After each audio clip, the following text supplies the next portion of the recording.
दान करें और मिले हुए इस मानुष जन्म को सफल करने का प्रयास करें। सज्जनों,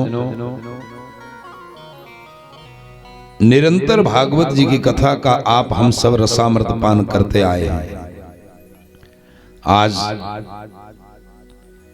भगवत कृपा से ये भगवत कार्य अविलंब निर्विघ्न भगवत चरणारविंदों में समर्पित हो रहा है। सर्वप्रथम धन्यवाद करें उन परम पिता परमात्मा का। ना जाने हमने कौन से जन्म में ऐसे कौन से सत्पुण्य कर्म किए थे, या हमारे बुजुर्गों ने किए थे, महापुरुषों ने किए थे। जिन बुजुर्गों के शुभ आशीर्वाद से आज हमें 7 दिन तक प्रभु आपके चरणों में बैठ करके आपके गुण, आपकी लीलाओं को, आपकी कथाओं को श्रवण करने का सौभाग्य मिला। प्रभु आपके चरणों में बार बार वंदन। हमें ऐसा सौभाग्य आपने दिया, ऐसी कृपा आपने हम सब के ऊपर की। इस कथा की आज पूर्णता है सज्जनों, आप जानते हैं। 7 दिनों में क्या सुना आपने, क्या मिला आपको, आपके पास कितना है।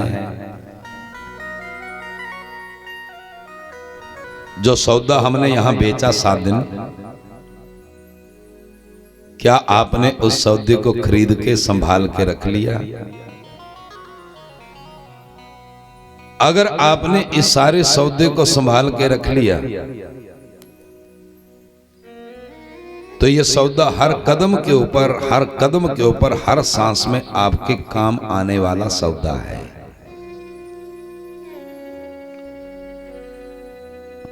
और अगर आप इस कथा में आए तो सही,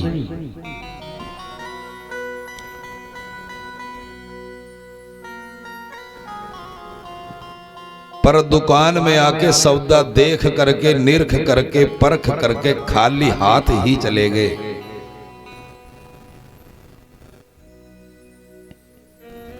इन 7 दिनों का आपने जीवन में अगर लाभ नहीं उठाया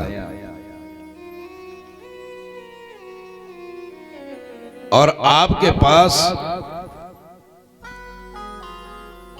कोई वस्तु नहीं, कोई सौदा नहीं,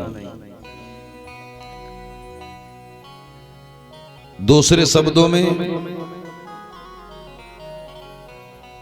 जैसा जीवन हम 7 दिन पूर्व जीते थे, संसार में रहते थे, चलते थे,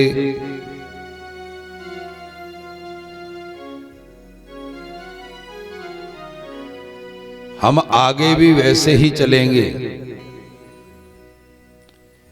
हमने इन 7 दिनों में भागवत जी के माध्यम से इस मनुष्य जन्म का महत्व नहीं समझा। मनुष्य बनने वाली जो दवाई हमें यहां मिली, अगर उस दवाई को हमने खाया नहीं, जीवन जीने की शैली को, जीवन जीने के ढंग को, जीवन जीने के तरीके को हमने बदला नहीं,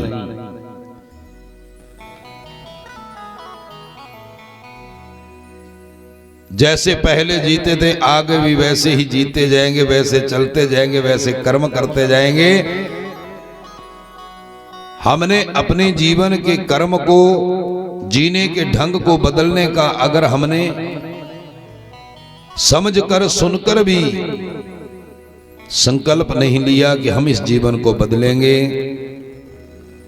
कुछ नया करेंगे, तो मुझे एक बात सज्जनों कहनी पड़ेगी। बोलो, कह दूं? कह दूं? मेरा जीवन कोरा कागज, कोरा ही रह गया मेरा जीवन।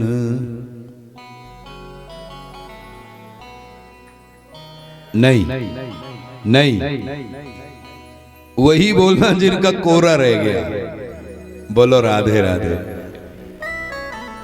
जिनको इन 7 दिनों में फुट्टी कौडी भी नहीं मिली, जो एक शब्द भी नहीं सीख सके, जो जीवन जीने के ढंग को जान नहीं सके, जिन्होंने अपने जीवन जीने की कार्य प्रणाली को बदलने का संकल्प नहीं लिया, जो एक शब्द भी नहीं सीख सके, मेरे साथ वही बोलना, दूध का दूध पानी का पानी हो जाएगा।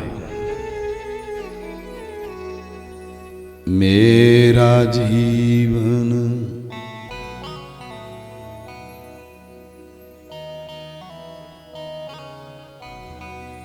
मेरा जीवन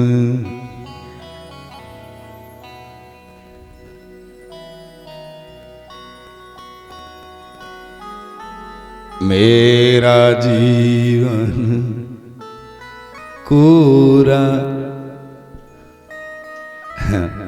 मेरे साथ धोखा हो गया।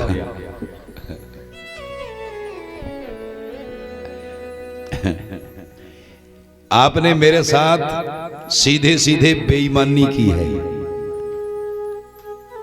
लगता है आपको की है कि नहीं? बोलो, दिल से बोलो, की है? नहीं? मुझे तो लग रहा है इसका मतलब मेरी सोच कुछ गलत हो रही है। मैं सोच रहा था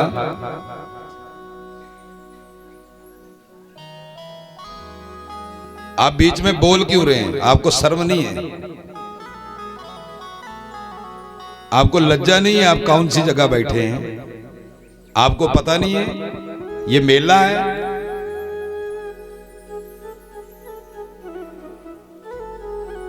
आपको सत्संग के नियम का पता नहीं है?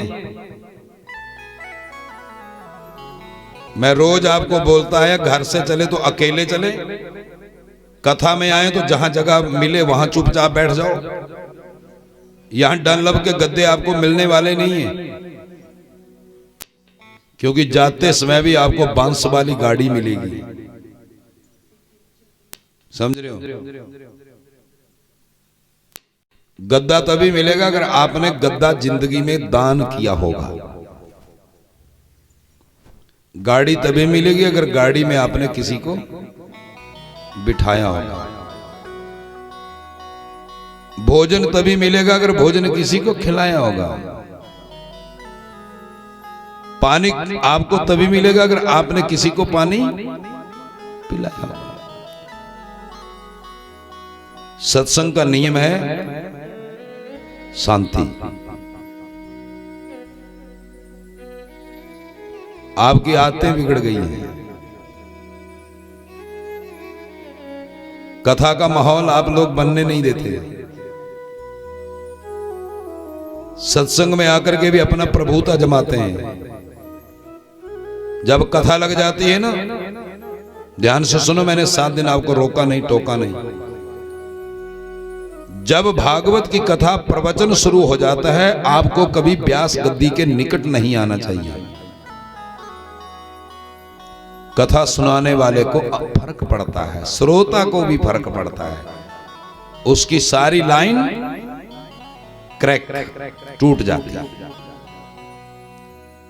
सब आपकी तरह नहीं होते बीच में बड़बड़ करने वाले।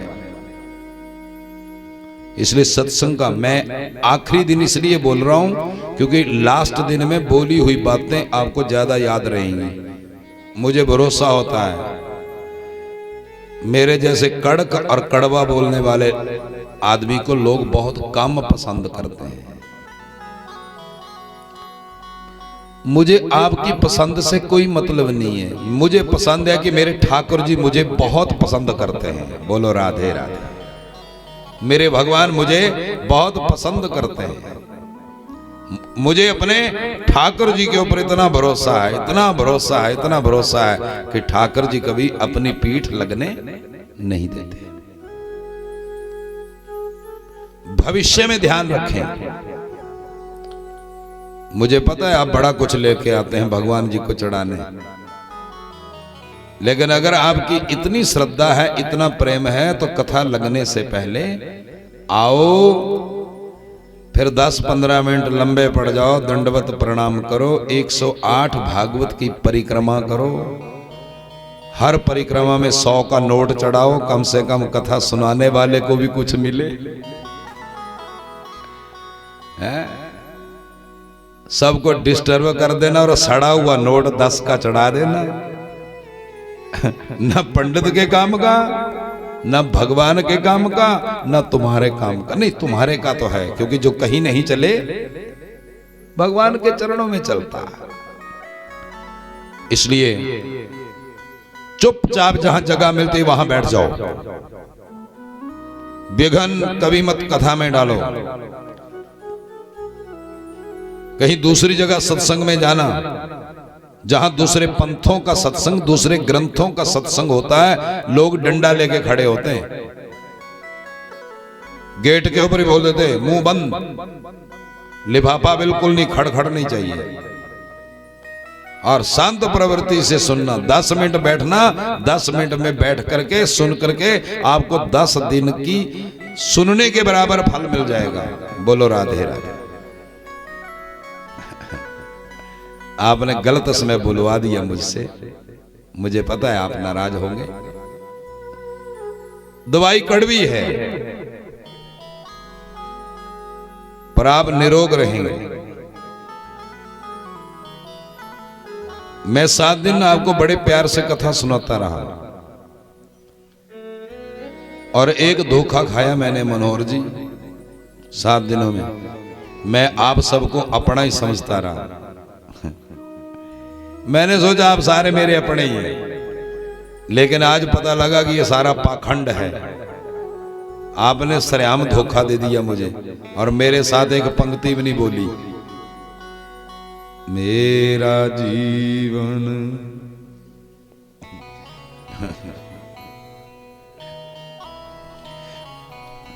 एक तरफ मुझे तकलीफ हो रही है, और एक तरफ मेरे अंदर खुशी के लड्डू फूट रहे हैं।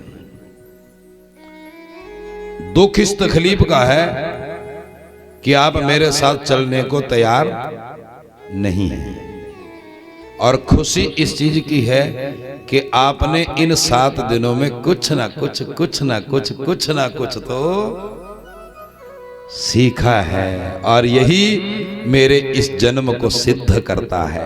आपने इस जन्म को और मेरे इस कर्म को सिद्ध कर दिया। आपके चरणों में बार बार मेरा प्रणाम। आपने कुछ न कुछ सीखा, सीखा ना सीखा ये आप जानो, लेकिन मैं आपकी भाषा, आपकी वाणी, आपके शब्द के ऊपर ही भरोसा कर सकता हूं। इसलिए मैंने भरोसा कर लिया कि आपने कुछ ना कुछ सीखा है। 7 दिनों में बहुत सारे लोग ऐसे हैं जो आज ही आए हैं महात्म्य की कथा में। इसलिए मैं 7 दिनों का सारांश आपको बताना चाहूंगा, जिसको महात्म्य कहते हैं। पहली बात, भागवत जी ने आप हम सबको क्या सिखाई,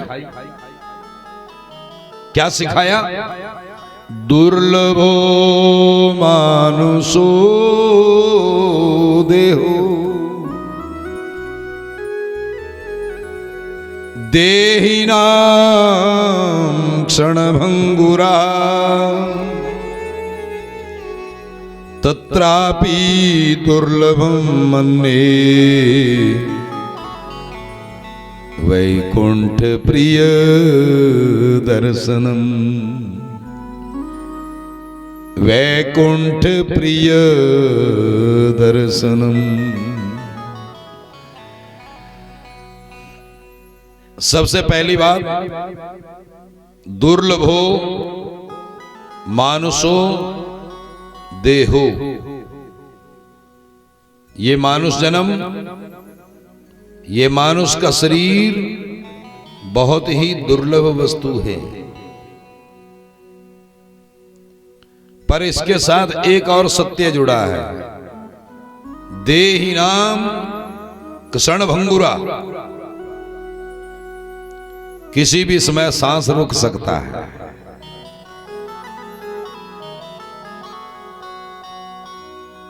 यह भी सत्य है कि मानुष जन्म दुर्लभ है, पर यह भी सत्य है कि यह शरीर क्षण भंगुर है। इसलिए ये मानुष शरीर भगवत कार्य को करने के लिए ही मिला है। आहार निद्रा भय मैथुन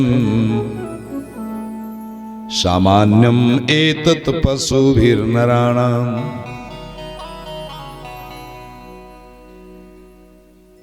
आहार निद्रा भय मैथुन,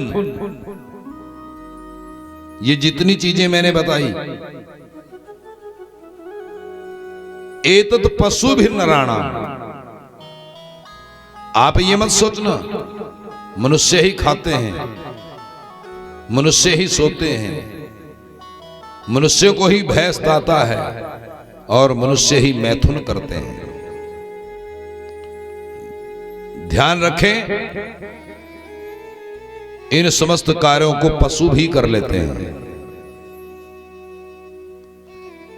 एक ही विशेषता है मनुष्य में,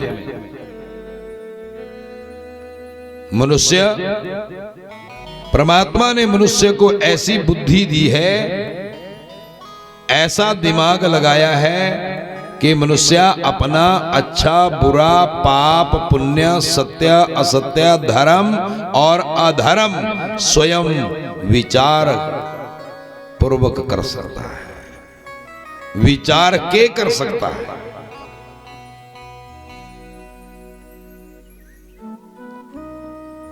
84 लाख योनियों का कोई भी जीव सोच समझ के किसी कर्म को नहीं कर सकता। आपने ये बात सबसे पहली बात सुनी, ये मानुष जन्म, मानुष जन्म अनमोल रे।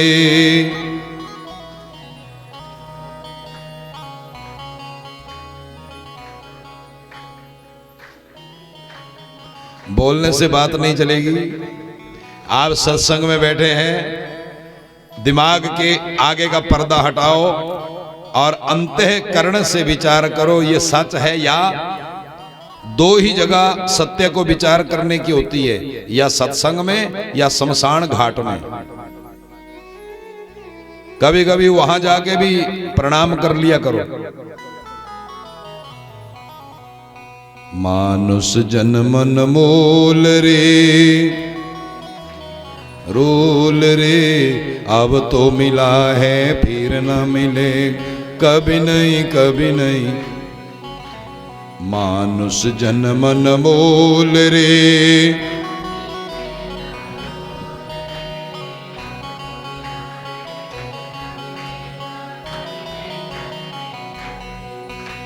मानुष जन्म अनमोल रे।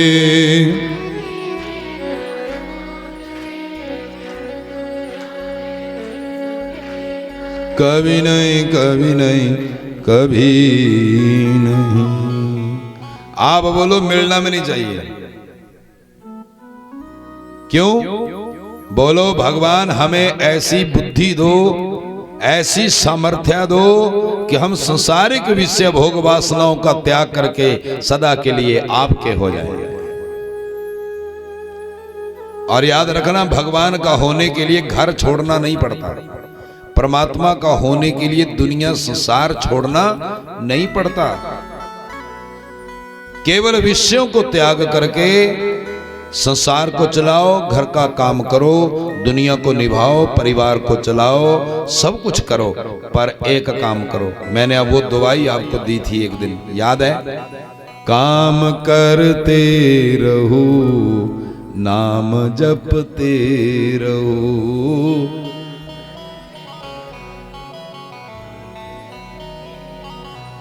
काम करते रहो, कृष्ण प्यारे का तुम ध्यान धरते रहो। कृष्ण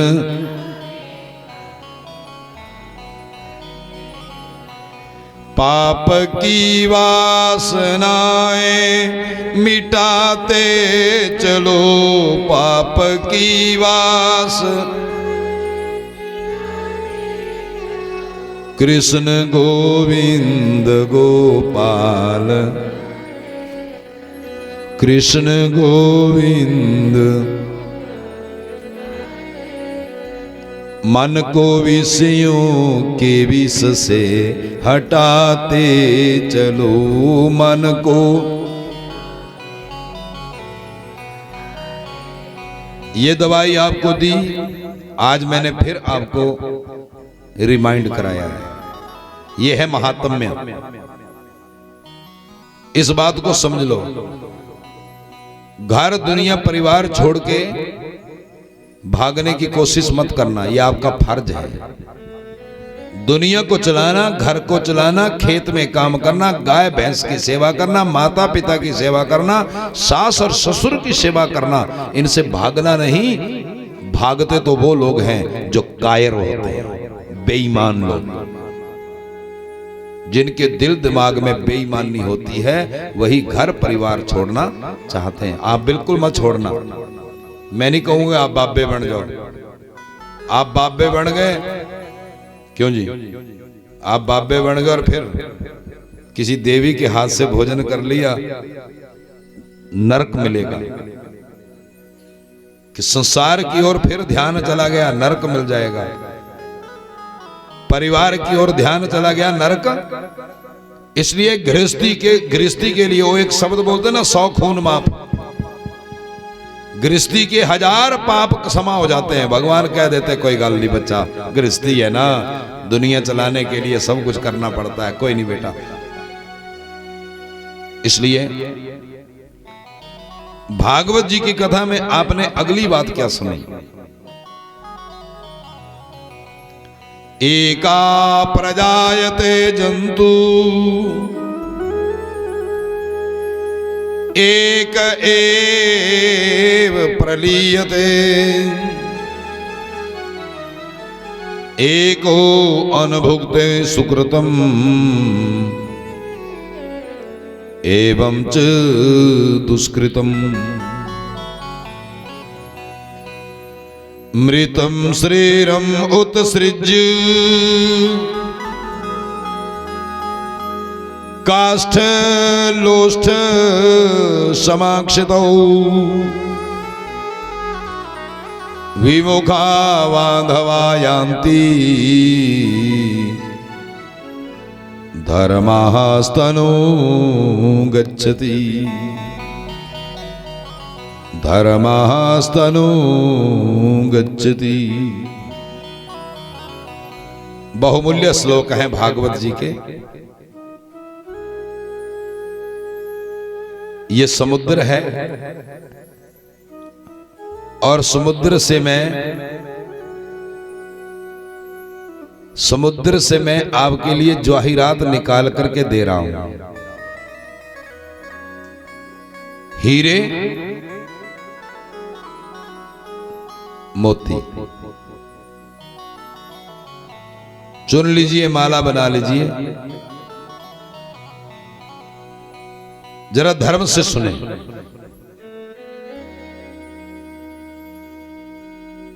एका प्रजायते जंतु, अकेला ही इंसान इस संसार में जन्म लेकर आता है।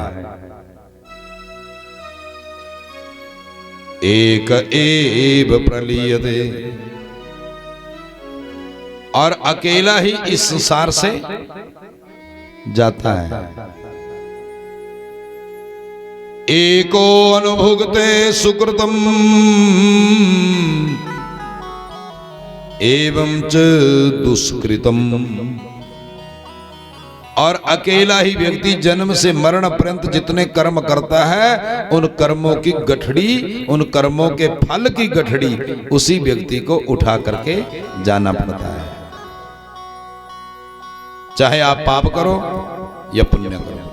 शास्त्री जी, इन बाबा जी की कुर्सी यहां ले आओ, ले आओ। बोलो बाबा जी को, बोलो आप भी आ जाओ।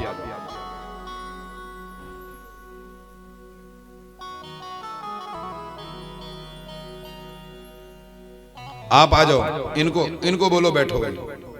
बाबा आप बैठ जाओ उस कुर्सी पे।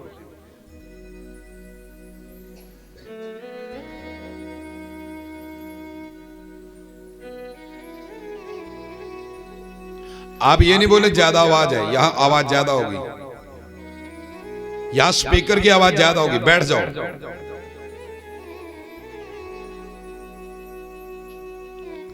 मुझे बुजुर्गों से ये भी डर लगता है, कई बार बुजुर्ग बोलते बड़ी साउंड छोड़ी होती है, लेकिन यहाँ की साउंड और परले कोने तक पहुंच रही है, इसलिए साउंड छोड़नी पड़ेगी। स्पीकर के नजदीक साउंड ज्यादा होती है। चलो अब सुनिए, आप सुनिए। मेरे पास ज्यादा टाइम नहीं है क्योंकि टाइम पूरा हो रहा है। समय, मेरा प्रारब्ध पूरा हो रहा है।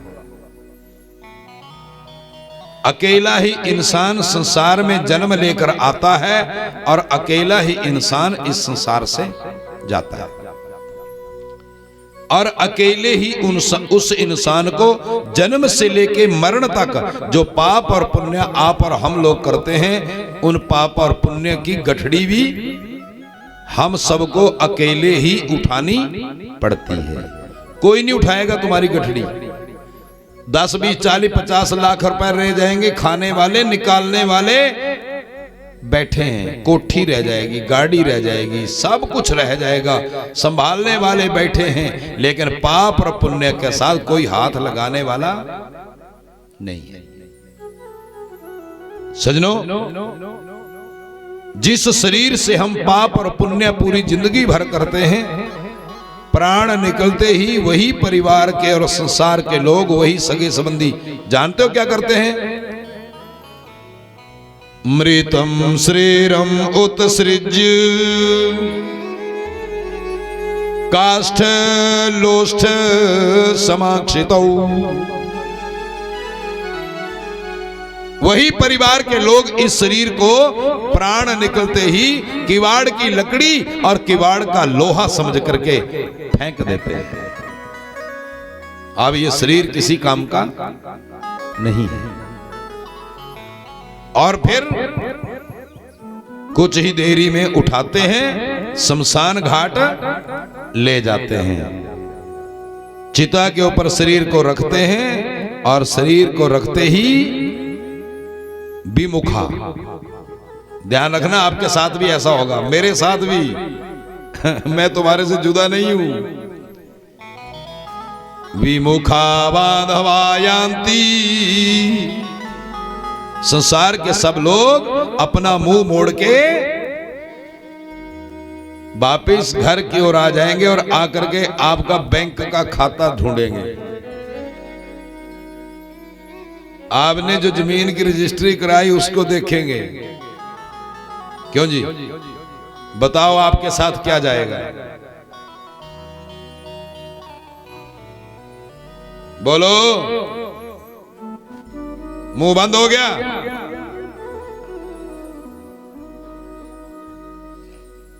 आपके साथ क्या जाएगा? धर्मः स्तनु गच्छति। आपका धर्म ही आपके साथ जाएगा, आपका धर्म ही आपका साथ निभाएगा। आपने जो धर्म और अधर्म इस जीवन में कमाया है वही मेरे और आपके साथ जाने वाला है। एक बात पूछूं आपसे, आपको वैसे जीना अच्छा लगता है या मरना अच्छा लगता है?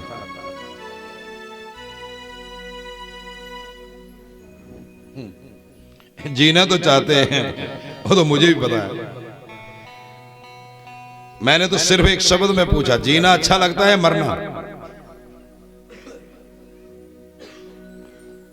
आपको जीना अच्छा लगता है, लेकिन जो मजा मरने में है ना, जो मरने में मजा है, मरने के बाद मजा है, वो जीने में मजा। दो शब्द सुना दूं। जिंदा थे तो किसी ने पास बिठाया नहीं। है टाइम आपके पास? जिंदा थे तो पास किसी ने बिठाया नहीं, अब मेरे चारों तरफ खुद बैठे जा रही हूं। जो आपके घर में कभी नहीं आता, क्यों जी?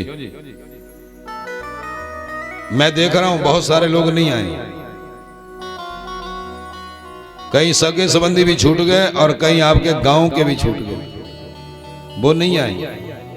लेकिन जब ऐसा वक्त आता है तो वो लोग सबसे, एक बात बोलूं, मरने के समय भी उन्हीं लोगों को जाना चाहिए जो खुशी के वक्त लोगों के घर में जाते हैं। कान खोल के सुनना, खुशी के वक्त जो लोग हमारे घर में आते हैं उन्हीं को मरने के समय भी आना चाहिए। बहुत सारे लोग क्या कहते, खुशी में तो नहीं आएंगे पर मरेगा कोई तो सबसे, इसका मतलब तुमने सुख ना की है। हमने मरने के वक्त जाना क्यों? संस्कार रखो। जिंदा थे तो किसी ने पास बिठाया नहीं, अब मेरे चारों तरफ बैठे जा रहे हो। पहले कभी किसी ने मेरा हाल नहीं पूछा, अब सभी आंसू बहाए जा रहे हो। एक रुमाल भी भेंट नहीं किया जब हम जिंदा थे, अब साले और कपड़े ऊपर से उड़ाए जा रहे हैं। सब जानते हैं ये रुमाल और साले मेरे किसी, बोलो हाँ, सबको पता है कि साले और कपड़े इसके काम के नहीं, मगर फिर भी बेचारे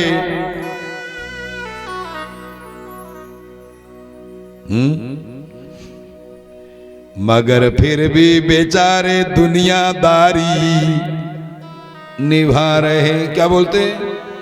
दुनियादारी है जी।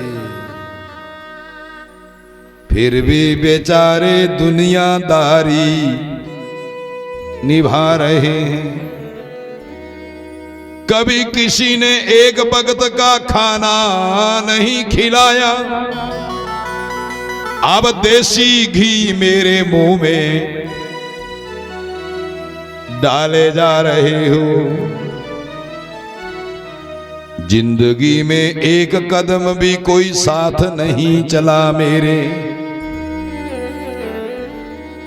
अब फूलों से सजाकर कंधे पे उठाकर शमशान घाट ले जा रहे हो। आज पता चला मौत, आज पता चला मौत जिंदगी से कितनी बेहतर है। हम तो बेवजह ही जिंदगी की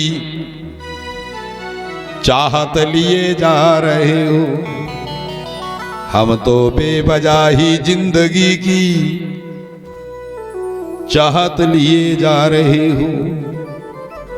पता लगा आपको? जीना अच्छा मरना। अरे देसी घी मिलता है, लोग कंधे पे उठाते हैं, बड़ी बड़ी फूके फैलाते हैं, ऐसी बाड़ाएं भी लगा देते हैं ऊपर, पूरा श्रृंगार करते हैं। जीते जी कोई पूछे ना पूछे, मरने के समय नया सूट ला करके पहनाते हैं। और यही सबसे बड़ा उपद्रव है। मरे हुए व्यक्ति को कपड़े नहीं पहनाए जाते, केवल उसको बाबों वाला संतों वाला चोला पहले हाथ से कपड़े सिला करके पहनाते थे। दुनिया इतनी भटक गई, इतनी महामूर्ख हो गई, समाज इतना गिर गया। कितना आप जानते हैं, शास्त्र कहता है जब बच्चा पैदा होता है उसको कपड़ा नीचे बिछाया जाता है, पहला कपड़ा। आदमी मरता है तो एक कपड़ा ऊपर से उड़ाया जाता है और दोनों कपड़ों को जेब नहीं होती। जो पहला कपड़ा है उसका नाम क्या है? फालड़ा है। क्या बात है बहन जी। और जो लास्ट में कफन, बोलो होती कफन को जेब?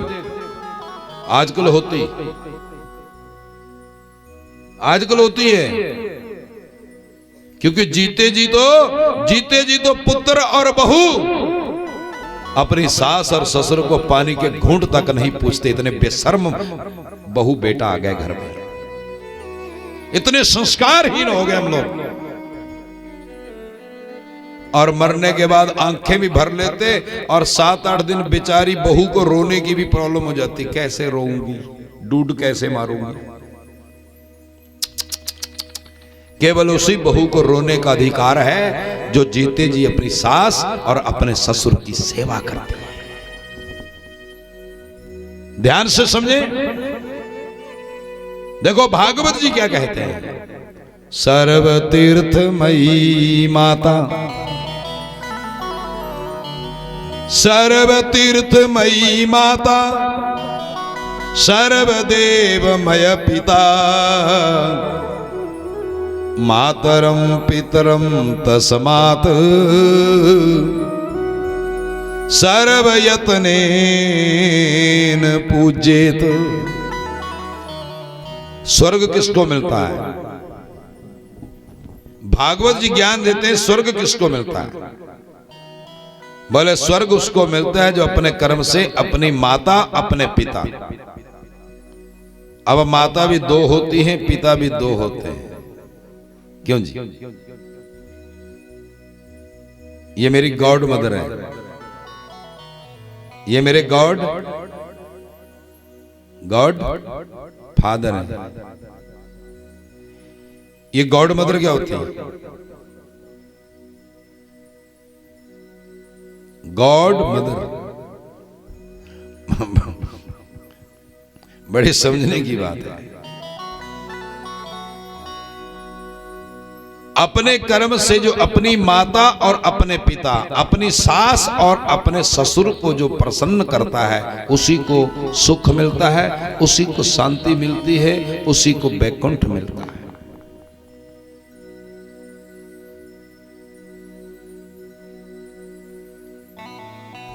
आजकल समाज बिगड़ गया।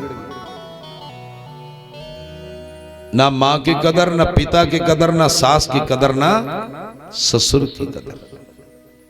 कदर किसकी है? कदर है ब्यूटी पार्लर की। कदर किसकी है? मोबाइल की। पहले लोग आते थे ना कथा सुनने, मुझे 30 साल कथा करते हो गए।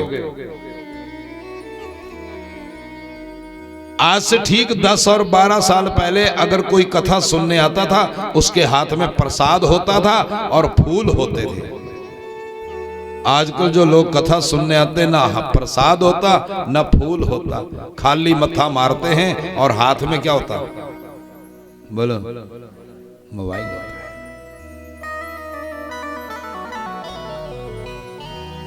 एक बहन जी आई कथा में अपनी बहू को लेके, सोचा गुरुजी आए हैं तो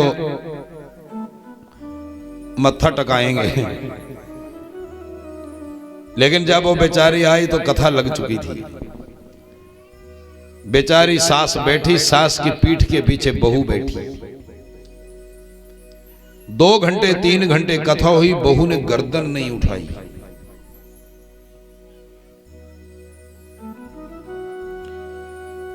सास बहुत अच्छी थी, धार्मिक थी, सच बोलने वाली थी। आरती के बाद जब सास प्रणाम करने आई तो सास ने कहा गुरुजी आशीर्वाद दे दो, मेरी बहू है। मैंने कहा मैंने पहचान लिया, आपके साथ आई, आपके पास बैठी, मुझे पता लग गया बेटे की शादी हो गई, बहू घर में आ गई। मैंने कहा बड़ी अच्छी है आपकी बहू। सास ने कहा गुरुजी जानते हैं आप इसको? मैंने कहा नहीं मैं जानता तो नहीं हूं, पर मुझे पता लग गया बड़ी अच्छी। बोले गुरुजी कैसे? मैंने कहा 3 घंटे गर्दन नहीं उठाई। हमारे तो शास्त्र में यही कहते हैं जो गर्दन झुका करके रहते हैं वो सर्वश्रेष्ठ होते हैं। बोले गुरुजी बात आपकी ठीक है, पर इसने गर्दन इसलिए झुकाई थी क्योंकि 3 घंटे ये मेरे पीछे बैठ के मोबाइल पे चैटिंग कर रही थी। क्या कर रही थी? हाँ जी, हाँ बोलो राधे राधे। इस काम के लिए समय है, फुर्सत है, लेकिन घर में हमारे बुजुर्ग माता और पिता हैं। हमारा बेटा अपनी पत्नी के बस में इतना हो चुका है, इतना हो चुका है, वो अपने माँ बाप को भूल चुका है। और पत्नी ऐसे घर से आई है जिस घर में संस्कार नाम की कोई चीज नहीं, निर्लज्ज। उसने ससुराल के घर को नरक बना दिया। बुजुर्गों की दुर्दशा। मैंने एक दिन भी कहा था ना कि घर तो झरेड़ी में है लेकिन बहू क्वार्टर लेके कहां रह रही? कांगू डीएवी के पास। बच्चे को पढ़ाने का बहाना। साल के बाद रिजल्ट आया तो बेटा 45%। 45 का मतलब क्या हुआ? फेल। और आपके तो पक्के फेल। ब्राह्मण और क्षत्रिय के बच्चे तो 80% लेके फेल, 90% लेके फेल। आपके बच्चों को तो नौकरी चाहिए तो 99 कम से कम लेने पड़ेंगे भाई, बड़ा कंपटीशन है। इसलिए शास्त्र कहता है सर्व तीर्थमयी माता सर्व देवमय पिता। बोले सबसे बड़ा तीर्थ क्या है? बोले सबसे बड़ा तीर्थ माँ है। माँ के गर्भ में और माँ के चरणों में और माँ के हाथों में सब तीर्थ पाए जाते हैं। जिसको अपनी माँ अपनी सास का आशीर्वाद मिल जाता है, जो बहू बेटी अपने कर्म से अपनी माँ और अपनी सास को प्रसन्न कर देती है, एक बार सास का आशीर्वाद मिल गया समझ लो तुम्हारा बेड़ा पार हो गया। नहीं तो याद रखना बहन जी, आपके भी बेटा हो गया है। सुन रही हो? आपके भी बेटा हो गया है, बहू आने वाली है। आपकी स्थिति क्या होगी, आने वाले वक्त में स्थिति क्या होगी, ये आप और हम सबको समझने की जरूरत है। सर्वदेवमय पिता, आपका घर स्वर्ग बने, मैं इसके लिए ये संस्कार भरी ये कथा आपको दे रहा हूं, बाकी मेरा कोई और दूसरा भाव नहीं है। सर्वदेव मय पिता, जिसने अपने कर्म से अपने पिता को अपने ससुर को प्रसन्न कर दिया, कहते ससुर से और पिता से बड़ा कोई देवता नहीं होता। ये जीते जी देवता तुम्हारे घर में है, मां और पिता।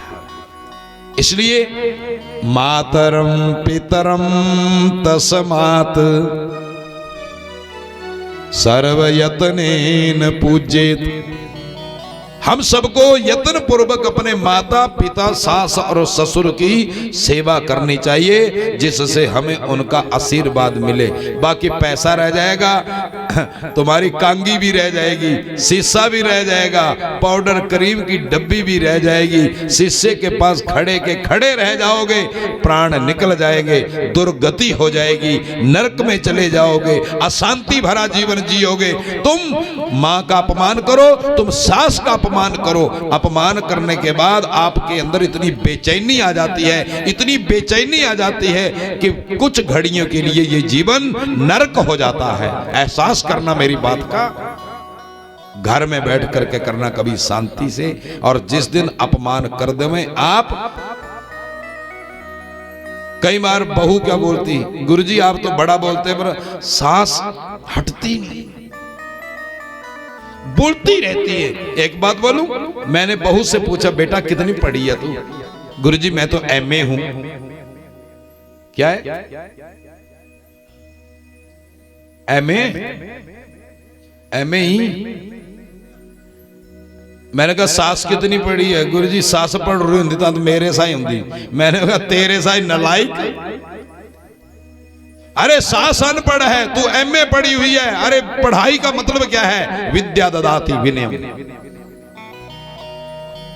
याद रखना, पढ़ाई का मतलब समझदारी है, पढ़ाई का मतलब विनम्रता है, पढ़ाई का मतलब अक्कड़पन नहीं है। क्यों जी? अक्कड़पन कौन टूटता है? अक्कड़ कौन टूटता है? लक्कड़। लेकिन नर्म कभी नहीं टूटता। रामचरितमानस की चौपाई याद करो। हनुमान जी ने विभीषण को पूछा कैसे रहते हो लंका में? सब डाकू चोर हैं और तू यहां बैठ के राम राम का भजन कैसे करता है? हनुमान जी ने उत्तर दिया, सुनहु पवन सुत रहनी हमारी, सुनहु पवन सुत। विदाई का वक्त है ना, इसलिए ये स्वर विदाई का है। मुन्नी की बेटी की शादी होती तो क्या स्वर होता है? सुनहु पवन सुत रहनी हमारी, सुनहु पवन सुत। जिमि दस नहीं महु जीव विचारी, सुनहु पवन सुत। विभीषण कहते सुनहु पवन सुत, हे पवन के पुत्र हनुमान सुनो, हम लंका में वैसे रहते हैं जैसे 32 दांतों के अंदर जीव रहते हैं। ज्ञानी नाम अग्रगण्य हनुमान जी महाराज। हनुमान जी ने कहा सारी दुनिया जानती, सबको पता जीव दांतों के अंदर ही रहती है, तेरा बोलने का भाव मैं समझा नहीं। ज्ञान लेने वाला ऐसा चाहिए, कैसा? हनुमान जैसा। हनुमान ने पूछा, इस समझ में नहीं आया, सबको पता है दांत के अंदर जीव रहते। बोले सुनो हनुमान जी एक बात बताओ, कभी कुछ खाया? हनुमान ने कहा बड़ा कुछ खाया, पर अब तो 2 दिन हो गए कुछ नहीं खाया। ऐसे वक्त याद कराई खाने की भूख लगी है, क्योंकि थोड़ी देर के बाद हनुमान जी अशोक वाटिका में जाएंगे ना, कुछ खाएंगे। हनुमान ने कहा 2 दिन हो गए कुछ खाया नहीं। अरे 2 दिन छोड़ो, कभी तो खाया ना। बोले खाया। बोले बताओ जो तुमने खाया, बोलो किसने चबाया? बोलो बोलो किसने चबाया जी? दांतों ने। लेकिन जो चीज चबाई उसका स्वाद किसको मिला? बोलो जीव को। जीव ने क्या कमाया? कुछ भी नहीं। एक बात बोलो, किसी को कभी गालियां निकाली तुमने? निकाली? किससे? बोलो जीव से। जिसको निकाली वो आए और 2 थप्पड़ खिंच के मारे, बोलो टूटेगा कौन? दांतों ने क्या बिगाड़ा था? आपको अपना घर स्वर्ग बनाने के लिए गोस्वामी जी महाराज की रामचरितमानस की एक चौपाई बड़ी है। आपको पूरी रामायण सुनने और पढ़ने की जरूरत ही नहीं है, एक चौपाई घर में रखो। दांत क्यों टूटे? गालियां तो जीव ने निकाली। दांतों को क्यों टूटना पड़ा? क्योंकि दांत अक्कड़ थे। अक्कड़ होकर के, लक्कड़ होकर के जो समाज में लोग जीते हैं, आखिर में वही टूटते हैं और स्वाद जीभ ले जाती है। इसलिए अगर सास खराब भी है, कड़वी भी है, कड़वे वचन बोल भी देती है, तो बहू की पढ़ाई का मतलब यही है, उसको नर्म होकर के एक कान से सुनो, दूसरे से निकाल दो, अपने घर को स्वर्ग बनाओ, लोग भी हंसते हैं। बोलो राधे राधे। सुनहु पवन सुत रहनी हमारी, सुनहु पवन सुत जिमि दस नहीं महु जीभ विचारी, सुनहु पवन। जिस समय ये बात हुई तो अगली चौपाई क्या हाई, अगली चौपाई,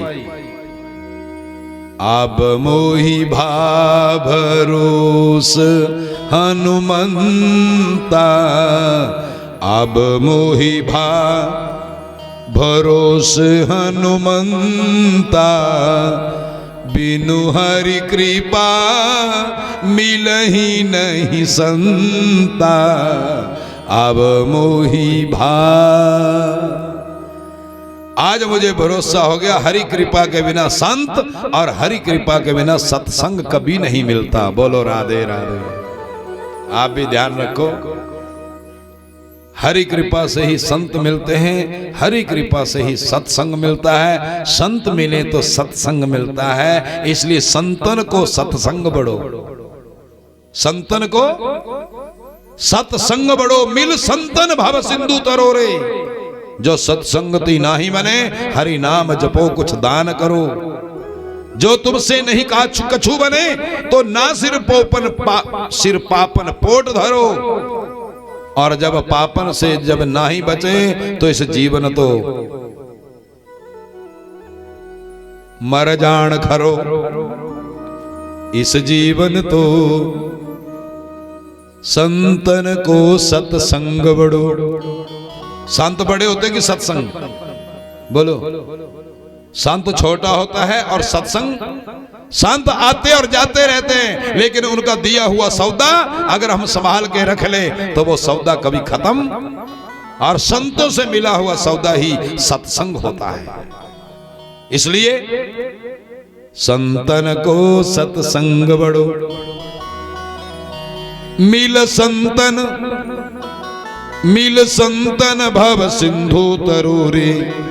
जीवन में संत से मिलो और भव रूपी समुद्र से पार जाने का रास्ता पूछो। पहला उपाय, जो सत्संगति नाही बने, जो जीवन में सत्संग ना कर सके, सत्संगति ना कर सके, अच्छे लोगों के सानिध्य में ना जा सके, उनको पार जाने के लिए दूसरा उपाय है, कुछ दान करो। कुछ कभी कभी दिल खोल के भी दे दिया करो।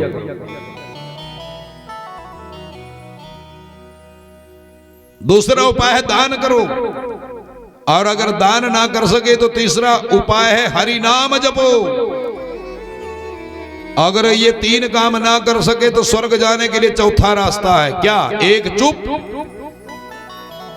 जो तुमसे कछु नाही बने, तो ना सिर पापन पोट धरो। तो बिना कारण से लोगों की निंदा चर्चा करके पाप की गठड़ी मत उठा लिया करो। दो बैंडियां बैठ जाती है ना, जवान बैठ जाए तो बुड्ढी की ऐसी तैसी फेर देती, और बुढ़ियां बैठ जावे तो जैसे पूरी दुनिया का, पूरे गांव का ठेका तुमने ही ले रखा है। होश संभालो सजनों। चार उपाय बताए जीने के। पहला उपाय संतों का संग, दूसरा उपाय दान, तीसरा उपाय हरि भजन, और चौथा उपाय चुप। और अगर चार काम में से एक काम भी ना करे तो इस जीवन तो मर जान खरो। इस जीवन तो, बोलो, मुझे पता है मरना नहीं बोलेगा। क्योंकि ये सच, केवल एक ही सच है दुनिया का, जीवन का, संसार का एक सच है मरना, और मरना ही परम सत्य है। क्यों? हमारा YouTube चैनल सब्सक्राइब कर लेना, आपको रोज कथा मिलेगी। अगली कथा हमारी रामचरितमानस की है परसों से। बस मेरा नाम डालना YouTube के ऊपर, गोपाल अंग्रेजी में, साथ में लगाना स्वरूप। बस जैसे नाम डालोगे आज की कथा भी आपको मिल जाएगी, हर रोज की कथा मिल जाएगी। मेरा नाम इतना कठिन नहीं है कि आपको याद नहीं रहेगा। और घर में बैठ करके जब भी फुर्सत होती है, रसोई में भोजन बनाते बनाते लगा लिया करो 10-15 मिनट, दो चार बातें रोज सत्संग की आपको मिलेंगी। आपके दिमाग में शायद कभी असर हो जाए और आपका जीवन, बोलता मैं इतना कड़वा ही हूं, आज का जरूर देख लेना जो जो बोला मैंने आपको। हो सकता कुछ शर्म आ जाए, हो सकता जीवन, हो सकता कुछ फ्यूचर। सुखदेव जी महाराज परीक्षित को कहते हैं, परीक्षित ये मौत से इंसान डरता है, लेकिन मौत एक ऐसी चीज है जो स्वयं इंसान के निकट नहीं आती। स्वयं मनुष्य अपने कर्म से ही अपनी मौत को अपने घर बुला लेता है। परीक्षित ने पूछा, बोले वो कैसे? इंसान मनुष्य मौत को अपने घर कैसे बुलाता? बोले अपनी इच्छा से, अपने कर्मों से। बोले सुन परीक्षित, क्या राम भगवान जी स्वयं लंका गए थे? अरे स्वयं रावण ने ही भगवान श्री राम जी को आकर के अपने घर आने का निमंत्रण दिया था। अगर रावण जानकी को लेकर के नहीं जाते तो भगवान राम जी को सेतु निर्माण करने का, बानरों की सेना भेजने का, ले जाने का, और स्वयं लंका जाने की भगवान को क्या आवश्यकता पड़ती? अरे परीक्षित, राम भक्तों के भगवान हैं और दुष्टों के काल हैं।